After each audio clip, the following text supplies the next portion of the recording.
حضرت سلمان فارسی رضی الله عنه د دې امت په اکابرو صحابو کې تیرس. د فارس یو سړی دی په بت پرسته په آتش پرسته کورنۍ کې پیدا سو. د دین په تلاش کې د هغې ډېر سفرونه وسو او پر لارې څو ځله پر له خرڅ سو. د دین تلاش دی د پیغمبر علیه صلات وسلام د دین او د پیغمبر علیه صلات وسلام د وجود د پیدا کولو سرګردانه دی. د ډیرو ستړیاو څخه وروسته، د ډیرو منزلونو څخه وروسته، د ډیرو غلامیو او د ډیر خرڅلاو څخه وروسته اخر مدینه منورې ته راورسېدی. مدینه منوره کې د یو چا غلام دی او په درخته کې دننه تکبیري کوي. په دې درخته کې درخته تراشي، لاندې دوه کسان سره ولاړ دي او د پیغمبر علیه السلام د هجرت خبره سره کوي چې پیغمبر علیه صلات وسلام مدینې ته راغلی. د چونکې ټوله زندگی د دې په تلاش کې تیره کړې وه او ټول محنت او ټولې خوارۍ یې په دې تلاش کې برداشت کړې وې. باره د درختې څه ورته وایي خلیلی والله ما انا منکما. هغه دواړو ته وایي ای دوستانو په خدای قسم زه ستاسو نور نه یم. اذا علم من دار لیلا بدالیا چې ما ته د خپلې لیلا او معشوقې علامه او بیان وسلو او ما ته د هغې څه نښانې ښکاره سوې، نور زه ستاسو سره د زندګۍ تېرولو نه یم. نو بیا د هغې څه مکاتبت اخلي او د پیغمبر علیه السلام په نصرت باندې هغې مکاتبت څه ازادي شي. نو یو طرف ته دی د فارس، لیکن چې الله تعالی تقوا وله ورکله، پیغمبر علیه السلام به د هغې متعالی ښکاره ویل السلمان منا اهل البیت، سلمان زما د کورنۍ یو فرد دی. نن د حضرت سلمان فارسی قبر په عراق کې دی.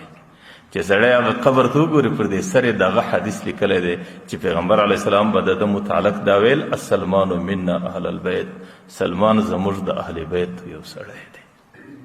چې کله حضرت عمر رضی الله عنه د فارس په مقابل کې لشکر تیاروي او دی کې په زرونو صحابه کرام دی او دی کې ډېر مشران صحابه کرام دي، لیکن د ټوله لشکر امیر حضرت سلمان فارسی ورټاکي. دی کې عرب ستا، په دی کې قریش ستا، په دی کې بنو هاشم ستا، په دی کې انصار ستا، په دی کې مختلف انسانان ستا، لیکن د فارس یو غریب، یو مسافر، یو مهاجر، هغې د ټوله لشکر امیر دی او د هغې په امارت کې د سلمان فارسی په امارت کې کسرا ته دی رسیږ. چې کله د کسرا دربار ته ورغلی نو د کسرا په خپله موجود دی او د هغې ټول عمرا موجود دي. د هغې په مخ کې یو خبره کوي، هغې ته دا وایي خلکو زه د فارس او د کسرا یو مسافر مهاجر یم او زه عربي نه یم، زه د فارسیانو څخه یم، لیکن چې کوم لشکر زما په امارت کې رالی هغه ټول اکثریت عربي نسل دي او زه الله تعالی پر هغې باندې د پیغمبر په امر باندې او پیغمبر علیه صلات وسلام پر هغې باندې زه امیر ټاکلی یم.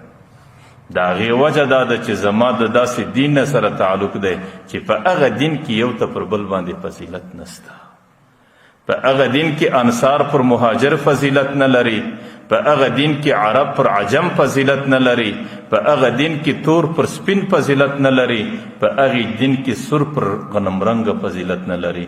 زما چونکې د هغې دین سره تعلق دی نو د هغې دین د تعلق په خاطر باندې زه ستاسو دې وطن ته د امارت په شکل باندې راغلی. نو ما درته ویل پیغمبر علیه صلات وسلام دغه مفکوره او دغه تصور د انسانیت د دماغ ویست دی چې کوم چاته الله تعالی ډېره تقوا ورکړې وه پیغمبر علیه صلات وسلام هغې ته د عزت په نظر کتل. مدینه منوره کې یو زنانه د حبشه د پرنګ باندې تکه توره ده او د رنګه د خوا څخه ډېره کمزورې ده، لیکن همیشه مسجد نبوي جارو کوي. پیغمبر علیه صلات وسلام چې به د دې شوق د مسجد نبوي سره ولیدی او د دې هغه جذبه به د مسجد نبوي سره ولیدله، نو پیغمبر علیه صلات وسلام به بیا هغې زنانې ډېر حوصله کوله، هغې زنانې ته به یې ډېر شاباس ورکوی. څه زمانه تېره سوه پیغمبر علیه السلام هغه زنانه نه ولیدله. د صحابو څخه پوښتنه کوي هغه زنانه چې د مسجد جارو کېدلو راتله اوس نه معلومیږي. صحابه ورته د الله رسول هغې خو وفات سوله.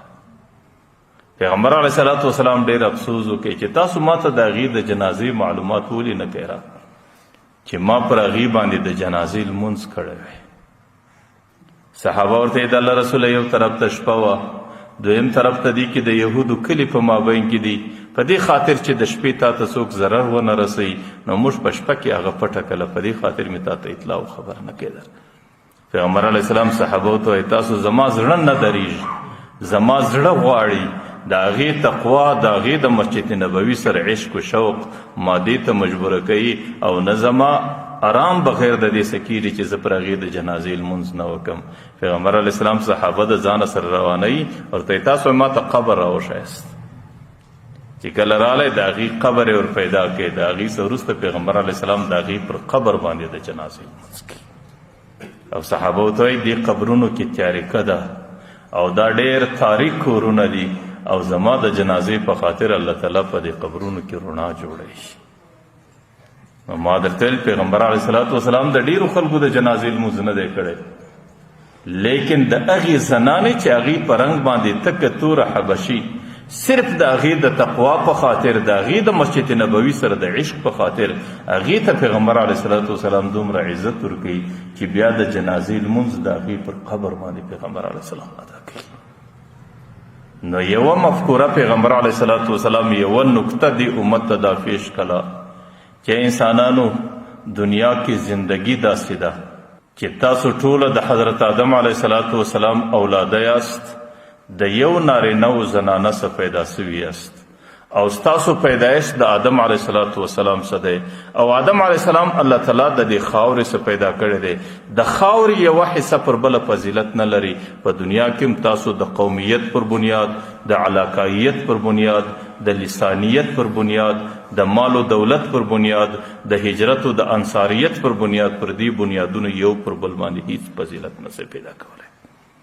کمی فضیلت یو پر بل باندې پیدا کوي، د فضیلت معیار تقوا او پرهیز دی چې کم چا کې تقوا او پرهیز رالی هغې به پرهیزګارۍ، هغې به د الله تعالی حضور کې عزتمنې چې د هر قوم و قبیلې سره تعلق وي، او چې کم چا کې تقوا او په کم چا کې پرهیز نه و هغې د الله تعالی حضور کې عزتمن نسي کېدلی چې د هر قوم و قبیلې سره تعلق وي. یوه خبره پیغمبر علیه السلام دا وکړه او د دې ترتیب دا غالبا ما درته ویل قدیم او د جاهلیت تصورات هم ولو او دا تصورات در اوسه پورې هم را رسېدلي او د دې تصوراتو څه بنیاد اوس هم د انسانیت په دماغونو کې شته چې هغې یا د مال و دولت په خاطر یا د قوم و قبیلیت په خاطر او یا د منصب و د حکومت په خاطر یو پر بل باندې ځان افضله بولي.